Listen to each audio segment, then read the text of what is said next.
Let's see this is our first question. ठीक है, तो first of all question read करो और खुद से अटेम्प्ट करने की कोशिश करो। सो आई होप आपने अटेम्प्ट कर लिया होगा question. So let's move on. अब यहाँ पे बहुत सारी फिगर्स दे रखी हैं। ठीक है, आपको बताना है which indicate the method of combining X and Y component of a vector. मतलब आपको ए एक्स दे रखा है, एक ए वाई दे रखा है, उनका रिजल्टेंट आपको ए वेक्टर दे रखा है। आपको यही बताना है कि कौन सी रिप्रेजेंटेशन सही से ये बात को शो करती है कि जो रिजल्टेंट वेक्टर है वो ए वेक्टर ही होगा। तो यहाँ पे कुछ नहीं करना, आपको ट्रायंगल लॉ जो मैंने आपको बताया था और जो पैरेललोग्राम लॉ बताया था उसके बेसिस पे आपको करना है। तो सबसे पहले वाले वेक्टर को देखते हैं। ए एक्स है plus A Y gives us A Y. यहाँ पे तो यहाँ इस फिगर को देख के आप क्या कहोगे, आप कहोगे A X plus A will gives us A Y. कहोगे कि नहीं कहोगे? जबकि ये तो है नहीं, मीन्स मीन्स तो रिजल्टेंट वेक्टर है वो ए है, ये आ रहा है इस सिचुएशन से, जो कि ऐसा नहीं है, जो कि गलत है। ठीक है, सो ये नहीं होगा। अभी इस सिचुएशन को देखो आप, जो ऑर्डर है ए वाई का वो ये है, ए का ये रहा और ए एक्स का इनका उल्टा है, तो A X vector will gives us A vector plus A Y vector, जो कि अगेन रॉन्ग है, तो बी भी रॉन्ग हुआ। ठीक है, because A vector is A X vector plus A Y vector, right. और ए एक्स वेक्टर आप लिखोगे तो ए एक्स आई कैप, जब ए वाई वेक्टर लिखोगे तो ए वाई जे कैप, राइट। तो ये आपका ए वेक्टर लिखा जाएगा। तो यहाँ पर आपको चेक करना है कि A vector equal to A X vector plus A Y vector किस में आ रहा है। इसमें नहीं आ रहा है, इसमें भी नहीं आ रहा है, इसमें चेक करते हैं इसका ऑर्डर और इसका ऑर्डर।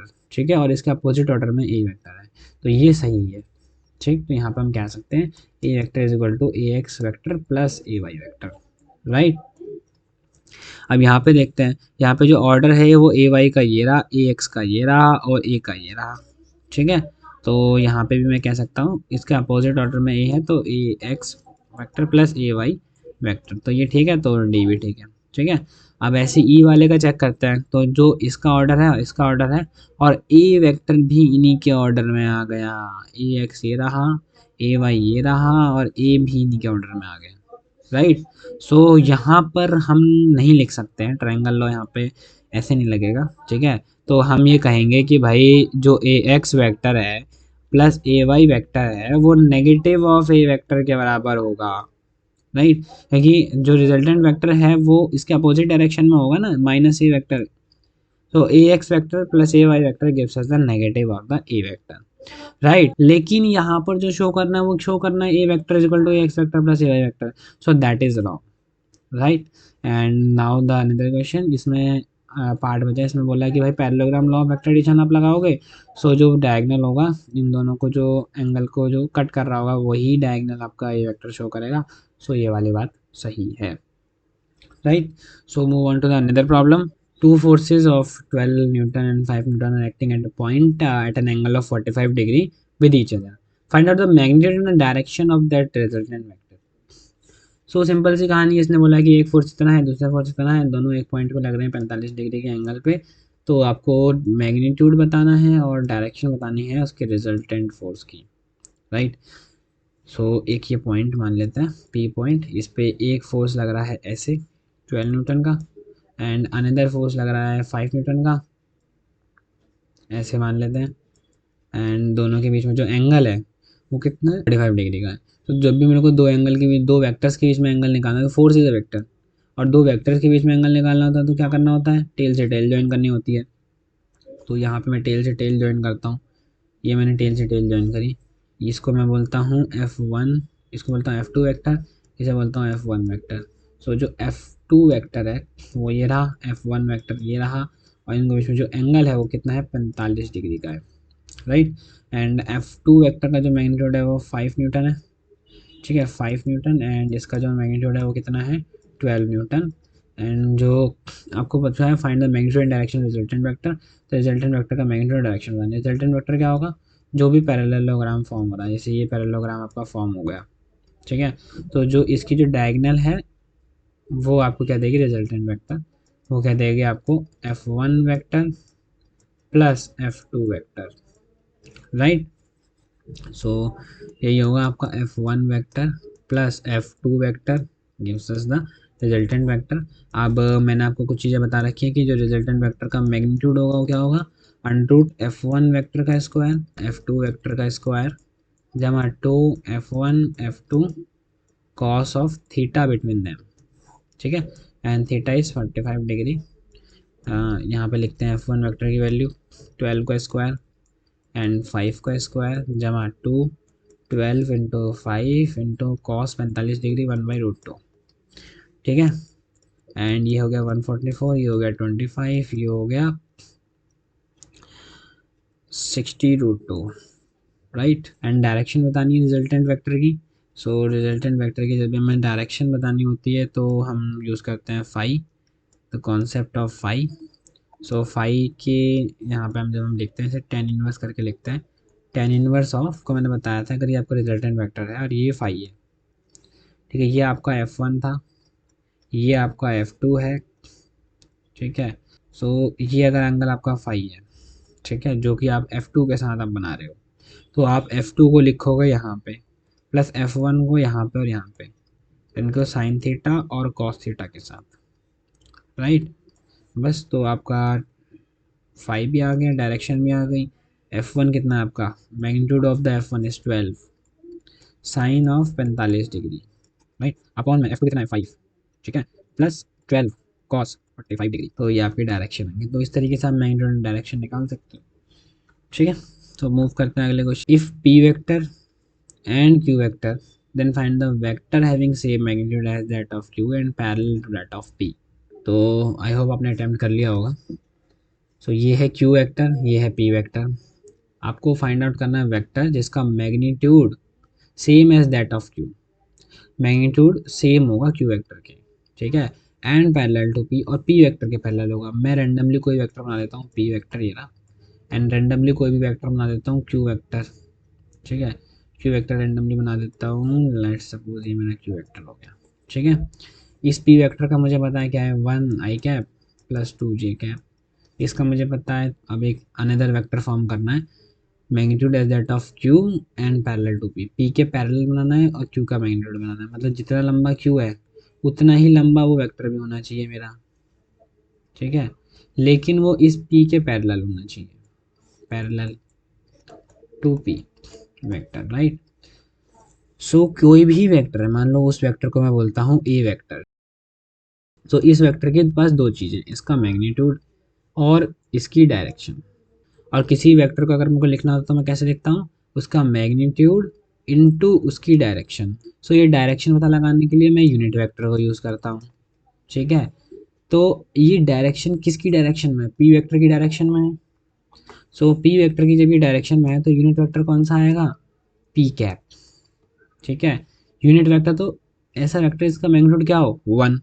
तो अगर मैं 1 मैग्नीट्यूड ये बनाऊंगा, ये वेक्टर है जिसका मैग्नीट्यूड 1 है, मतलब इस पी वेक्टर का तो मैग्नीट्यूड क्या आएगा, √2 का स्क्वायर 4 प्लस 1 का स्क्वायर 1, दैट शुड बी √5। ये होगा मैग्नीट्यूड ऑफ पी वेक्टर। लेकिन जो यूनिट वेक्टर होगा उसका मैग्नीट्यूड क्या होगा, 1। और वो किस डायरेक्शन में होगा, पी वेक्टर की डायरेक्शन में, क्योंकि मैंने पी वेक्टर का यूनिट वेक्टर बनाया। अगर उसी वेक्टर को मैं फ्री टू मूव है ना, तो इस वेक्टर को फ्री टू मूव करके मैं यहाँ ले आता हूँ, क्योंकि जो हमारा वेक्टर ए वेक्टर है वो है तो पैरेलल पी वेक्टर की। सो जो यूनिट वेक्टर को डायरेक्शन देगा, तो जो यूनिट वेक्टर इस पी वेक्टर का होगा वही यूनिट वेक्टर ए वेक्टर का भी तो बनेगा, क्योंकि जो इस पी वेक्टर का मैग्नीट्यूड है वो √5 है, लेकिन यूनिट वेक्टर का मैग्नीट्यूड 1 है, डायरेक्शन सेम है, तो इसी डायरेक्शन मेरे को ये वेक्टर बनाना है, इसका मैग्नीट्यूड क्या हो, 1 हो। सो मैंने इसको यूनिट वेक्टर के ले लिया पी कैप, राइट। और मैग्नीट्यूड की बात आएगी तो मैग्नीट्यूड मुझे पता है, जो क्यू वेक्टर का मैग्नीट्यूड है वो लेना है। और क्यू वेक्टर का मैग्नीट्यूड क्या है, √3 का स्क्वायर प्लस 4 का square, 9 plus 16 √25, and √25 is nothing but 5, right. And P cap निकालते हैं तो ये क्या होगा, पी वेक्टर अपन पी वेक्टर का मैग्नीट्यूड, सिंपली उसका मैग्नीट्यूड, एंड पी वेक्टर जो होगा वो मेरे को पता है क्या है, 1 I cap plus 2 J cap, and इसका जो मैग्नीट्यूड है वो कितना है, √5, ठीक है। सो ये मेरा हो गया पी कैप, और इन दोनों को मैं मल्टीप्लाई कर दूंगा तो I will getting the A vector, जो कि हमें चाहिए 5 इंटू 1/√5 इंटू में 1 I cap plus 2 J cap, right. So it is √5 1 I cap plus 2 J cap, ठीक है, तो ये हमारा एक वेक्टर बन गया। Now move on to the another problem. What is the angle between P vector with the X axis. ठीक है, तो अगर मैं इस वेक्टर को एक्स एक्सिस के साथ मुझे एंगल बताना है, वैसे जो एंगल निकालते हैं वो हम पढ़ेंगे कि डॉट प्रोडक्ट नाम की चीज़ होती है और उससे हम एंगल बिटवीन टू वेक्टर्स आसानी से निकाल सकते हैं। लेकिन अभी फिलहाल हमें नहीं पता कि दो वेक्टर्स में एंगल कैसे निकालते हैं, लेकिन फिर भी हमें इस क्वेश्चन को सॉल्व करना है and how we can solve it. So it very amazing thing. तो यहाँ पे हमें थोड़ा सा एनालाइज करना पड़ेगा इसी वेक्टर को, क्योंकि ये इस वेक्टर में जेड एक्सिस नहीं है, मतलब जेड कंपोनेंट जीरो है। तो अभी हम जेड कंपोनेंट बना भी नहीं रहे, हम एक्स और वाई को ही बनाते हैं। ठीक है, एक्स में चला है 1, वाई में चला है 2, एक्स में चला है 1 और वाई में चला है 2, राइट। सो ये अपना वेक्टर है, दैट इज पी वेक्टर। ठीक है, और ये origin zero with the X axis के साथ ये वेक्टर कितना एंगल बना रहा है ये आपको बताना है, थीटा। ठीक है, and this is the angle that we have to find out, theta. सबको पता है कि एक्स में कितना चला है, 1 यूनिट चला है, डिस्टेंस 1 हो गया। वाई में कितना चला है, 2 यूनिट चला है, ये पता हो गया। तो हम टेन थीटा नहीं निकाल सकते क्या, पी अपॉन बी। तो theta is tan inverse 2, right. Let's now move on to the another problem. There are three forces. F1 is equal to this, F2 equal to this, and F3 are acting on a body which is kept at equilibrium. Find F3. Now, I hope आपने question को attempt कर लिया होगा। सो इस problem में बोल रखा है कि 3 वेक्टर्स है आपके पास, एक वेक्टर आपको गिवन दे दिया, दूसरा भी गिवन दे दिया, तीसरा गिवन नहीं दिया। ठीक है, और ये तीनों वेक्टर किसको रिप्रेजेंट कर रहे हैं, फोर्सेस को रिप्रेजेंट कर रहे हैं जो कि एक पर्टिकुलर बॉडी पे लग रही है। ठीक है, और जो बॉडी है वो इक्विलिब्रियम पे है। अभी इक्विलिब्रियम क्या चीज़ होती है, और इक्विलिब्रियम पे है, और आपको ये बताना है कि जो तीसरा वेक्टर होगा वो क्या होगा। इक्विलिब्रियम का मतलब समझते हैं पहले। जब किसी बॉडी पे sigma of all the forces is zero, then we call as the body is in equilibrium. When the net force acting on a body is zero, then that body is in equilibrium, right? अगर कोई body equilibrium में, इसका मतलब ना ही उसका translation motion हो रहा है, ना ही उसका रोटेशन मोशन हो रहा है। ठीक है, ये कंडीशन आपको ध्यान रखनी है।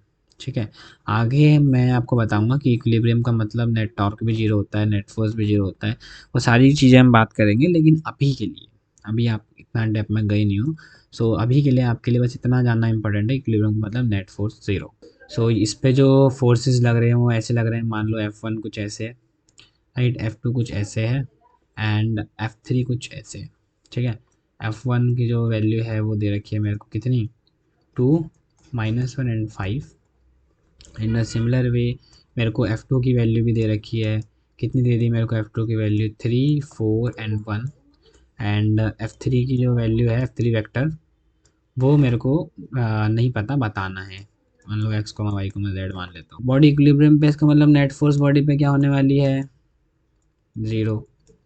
इसका मतलब ये है कि F1 vector plus F2 vector जो होगा प्लस F3 वेक्टर जो होगा, उन तीनों का समेशन क्या होने वाला है, ज़ीरो होने वाला है। ठीक है, इसका मतलब ये है अगर मैं इस वेक्टर को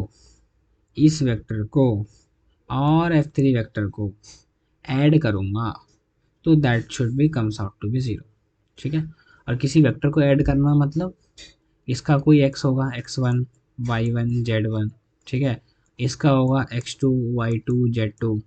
ठीक है, और इसका होगा x3 y3 और z3। ठीक है, जब मैं तीन वेक्टर को जोड़ूंगा तो इनके x कंपोनेंट को जोड़ रहा हूँ और y कंपोनेंट को सेपरेटली जोड़ रहा हूँ एंड z कंपोनेंट सबके सेपरेटली जोड़ रहा हूँ। तो जो एक होल थिंग निकल के आएगी वो क्या आएगी, x1 plus x2 plus x3 comma y1 plus y2 plus y3 comma z1 plus z2 plus z3, right. और अगर ये वेक्टर मेरा जीरो है, इसका मतलब इसका x कंपोनेंट भी जीरो है, y कंपोनेंट भी जीरो है, z कंपोनेंट भी जीरो है। 3 plus 2 plus x is zero first, and second क्या है अपना, 4 plus -1 plus y is zero, and third one क्या है आपका, 1 plus 5 plus z equal to zero. यहाँ पे x की वैल्यू -5 आ जाएगी, वाई की वैल्यू -3 आ जाएगी एंड जेड की वैल्यू -6 आ जाएगी। सो जो ये F3 वेक्टर है वो अपना क्या हो जाएगा -5 -3 और -6। ठीक है। सो मैं कह सकता हूँ F3 वेक्टर जो तीसरा वेक्टर है वो क्या होने वाला है, -5 आई कैप -3 जे कैप -6 के cap. So this is our F3 vector. Now let's move on to the another problem. Now first of all किसी भी क्वेश्चन को डन करना होता है तो उसे क्वेश्चन को केयरफुली रीड करना होता है। देन हमें क्या करना होता है, एक बेसिक फ्रेमवर्क बनाना होता है उसका कि किस किस तरीके से मैं क्वेश्चन को करने वाला हूँ। एंड थर्ड स्टेप होता है कि डायग्रामेटिकली बनाना है जिससे कि आप उस क्वेश्चन को डील करने वाले हो पूरे पेपर में। फोर्थ वन जो होता है वो आपका होता है एक्शन, जो उसके ऊपर एक्शन है। तो जो फर्स्ट काम होता है वो आपका थोड़ा सा टाइम लेता है। सेकंड काम में सबसे ज़्यादा इंपॉर्टेंस होती है, सबसे ज़्यादा लॉजिकल चीज़ें आती हैं कि आप उस प्रॉब्लम को कैसे अप्रोच करने वाले हो। Third work and the fourth work आपका बहुत फुर्ती में होना चाहिए। ठीक है, आपकी स्पीड बहुत तेज होनी चाहिए थर्ड काम और फोर्थ काम करते हुए। Sum of magnitude of two vector is 18। दो वेक्टर का जो सम है, किसका सम है, मैग्नीट्यूड्स का सम है दो वेक्टर के मैग्नीट्यूड्स का। ठीक है, वो 18 है। Right. If the resultant is perpendicular to one of the vector, अगर जो रिजल्टेंट है वो किसी एक वेक्टर के परपेंडिकुलर हुआ तो आपको फाइंड आउट करना है magnitude of the two vectors, दोनों वेक्टर के मैग्नीट्यूड को फाइंड आउट करना है। मान लेते हैं ए वेक्टर आपका ये रहा कुछ एंड बी वेक्टर आपका ये रहा कुछ। ठीक है, और इनका जो रिजल्टेंट वेक्टर है वो कुछ इस तरीके से आ रहा है, ये आपका आ गया रिजल्टेंट वेक्टर। ठीक है, that is perpendicular to the A vector, perpendicular one of the vector. ठीक है, A+B होने वाला है आपका 18, पहली बात। ठीक है, मैग्नीट्यूड रिजल्टेंट इज 12, तो जो रिजल्टेंट वेक्टर है उसका मैग्नीट्यूड कितना है, 12 है। ठीक है, और the resultant is perpendicular to one of the vector, ये भी आपको बता दिया है कि जो फाई है वो कितना है, 90 डिग्री है। Find the magnitude of two vector, दोनों वेक्टर का मैग्नीट्यूड फाइंड आउट करना है। ए फाइंड आउट करना कितना होगा और बी फाइंड आउट करना कितना होगा। ठीक है, और एक और चीज़ इसने दे रखी है, जो फाई दे रखा है वो दे रखा है 90 डिग्री। ठीक, तीसरी चीज़ दे रखी है एंड रिजल्टेंट वेक्टर 12 दे रखा है, तो इसको सॉल्व करेंगे। √a² + b² + 2ab cos theta, angle between them and that should be 12 and tan phi is 90 degree, phi is 90 degree. So हमें पता है कि tan phi क्या होता है, वो होगा आपका a sin थीटा अपॉन में b + a cos theta. Right, b वो वेक्टर इसके साथ इसने एंगल फॉर्म किया है रिजल्टेंट वेक्टर ने।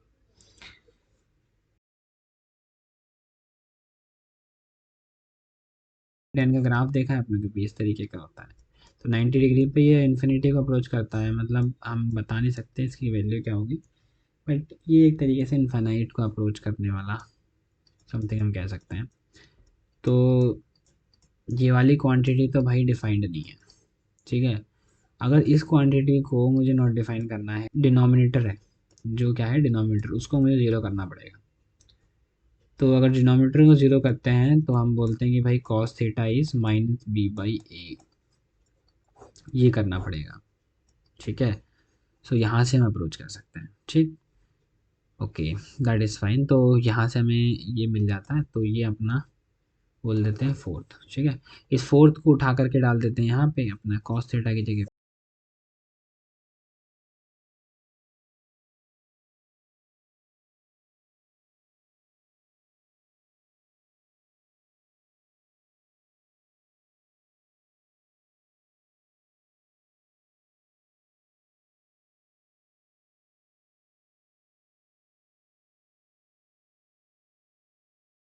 और हमें पता है A+B इज़ 18। ठीक है, तो अब इसमें कुछ बचा नहीं ज़्यादा, यहाँ से आप वैल्यू निकाल करके यहाँ पुट करो और सॉल्व करो, आपको आंसर यहाँ पे मिल जाएगा। कर लेते हैं।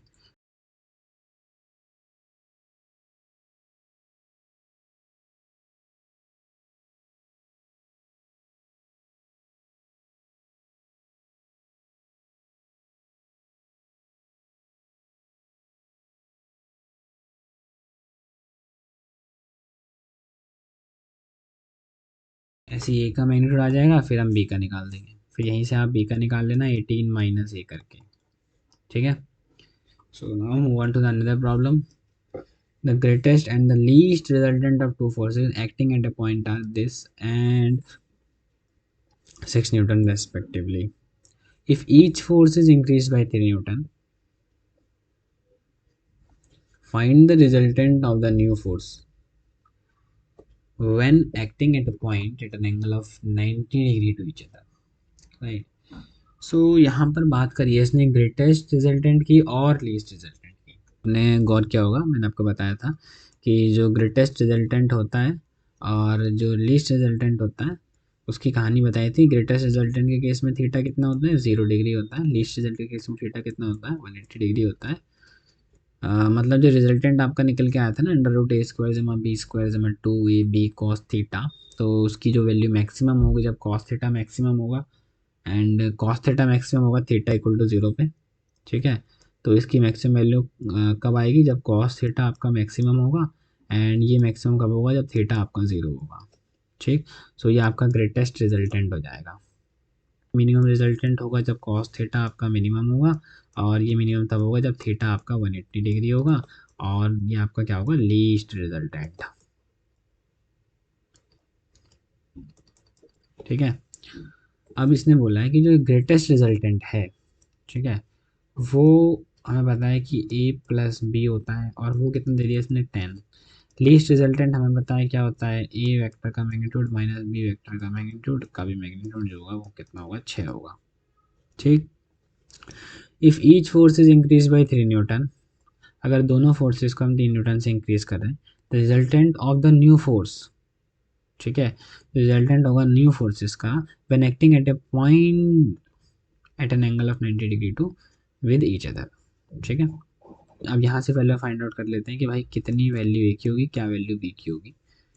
यहाँ पे दोनों कंसिडर हो सकते हैं कि भाई ए माइनस बी की वैल्यू प्लस भी हो सकती है, ए माइनस बी की वैल्यू माइनस भी हो सकती है। पहले प्लस वाला कंसिडर करते हैं, मगर तो अगर प्लस वाला कंसिडर करेंगे तो हम क्या कहेंगे, A is equals to 8 and B is equals to 2।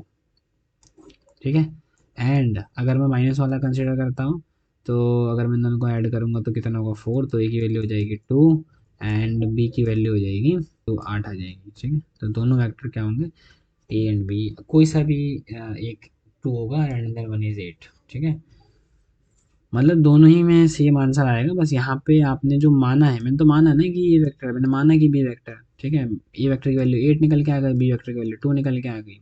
ठीक है, अदरवाइज ए की वैल्यू 2 और बी की वैल्यू 8 आ जाती, कोई दिक्कत नहीं है। ठीक है, ये तो हमारे मानना है कि मैंने ये मान लिया है। ठीक है, दोनों के सेम रिजल्ट आने वाले हैं। तो पहले ही इस वाले केस को कंसिडर करते हैं। तो इसमें बोला है कि each force is increase by 3, तो जो ए को हमने इंक्रीज कर दिया 3 से, तो ये हो गया 11। ऐसे हमने बी को इंक्रीज कर दिया 3 से, तो ये हो गया आपका 5।